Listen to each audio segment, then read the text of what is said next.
peu de peur aussi parce que ça entame, on fait des bêtises qui donnent les munitions à l'adversaire, même si c'est assez improbable que le hors-jeu ne soit pas sifflé, pour moi. Chacun a son opinion.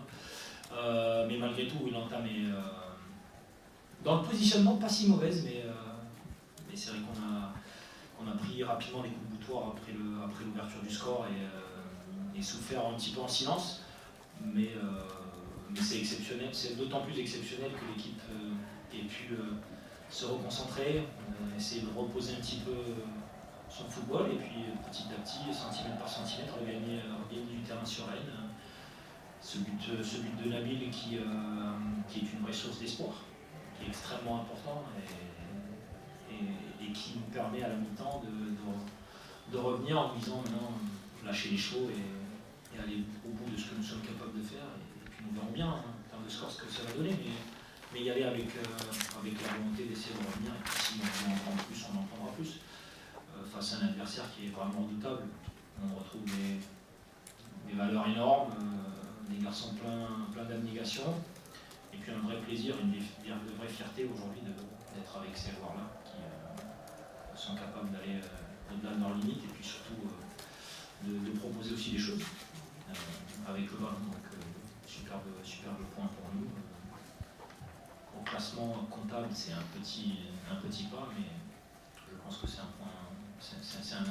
un point qui nous permettra d'avancer.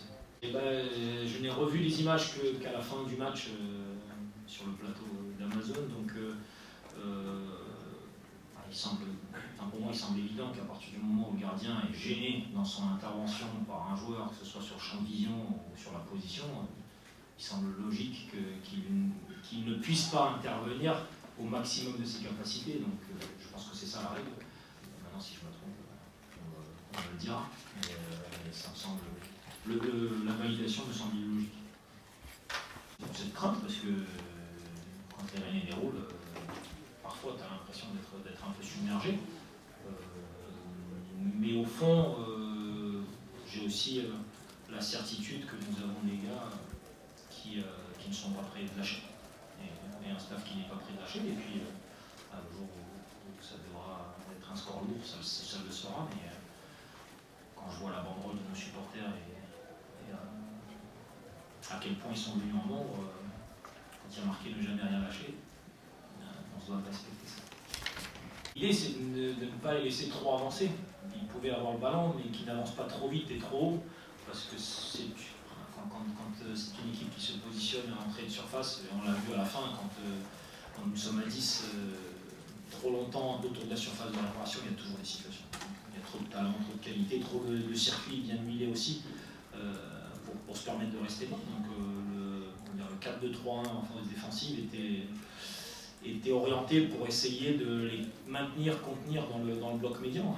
Et je trouve qu'au début, c'était pas si mal en termes de positionnement. Ils avaient du mal à trouver les décalages, mais ça nécessite aussi le niveau de concentration avec le ballon pour que quand ça se calme, on ne fasse pas d'erreur. Et malheureusement, ça a été le cas. À ce moment-là, ce qu'il faut absolument se dire, c'est que il y a un but d'écart et que dans ces moments-là, il faut absolument rester proche. Et que dans le football, tout est possible. Un coup de pied arrêté, une situation comme celle qui amène le but, qui est une situation un peu anodine, mais on gagne un duel, un garçon qui donne tout pour la reprendre, Loïc qui au final met un ballon parfait, et puis Nabil fait le reste, ce qu'il sait faire.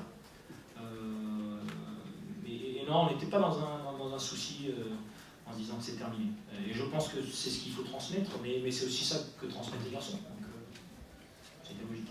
Incroyable. Sincèrement, peu de joueurs sont capables d'accomplir une titularisation après tant de mois passés en convalescence et de sortir un match comme ça dans ce contexte-là. On sait qu'il en est capable, mais de le réaliser sur un temps très long et d'être juste constamment, c'est génial. Et je suis vraiment content pour lui, encore plus pour l'équipe, mais je suis content pour lui parce qu'il a beaucoup travaillé pour revenir. Et ce type de blessure peut être perturbant sur un plus long terme, et ça ne l'a pas été. Donc incroyable. De ce week-end, maintenant, comme tout le temps, on est jugé sur la suite. Donc maintenant, ayant fait ça, il est forcément beaucoup plus attendu. Et aujourd'hui, il a fait parler les vraies qualités dont il dispose, à charge pour lui que cette révélation devienne une constante et une récurrence, ce qui lui permettrait d'être un top buteur pour nous, et ce qu'il a été déjà par le passé, mais ça ne tient qu'à lui. Je crois que ça change beaucoup de choses, parce qu'il y a toute une saison à vivre, et qu'il y a plein de possibilités pour nous tactiquement de combiner du talent. Donc on verra ce que ça va donner, mais dans l'esprit, non. Ça veut dire que vous allez continuer à rechercher d'ici vendredi prochain Parce qu'on est dans un processus de décision qui est établi depuis un moment, et qu'on ne peut pas être dévié de notre trajectoire par des moments. Sinon on n'a pas de processus. Mais évidemment que Nabil, dans ce processus-là, est un élément important.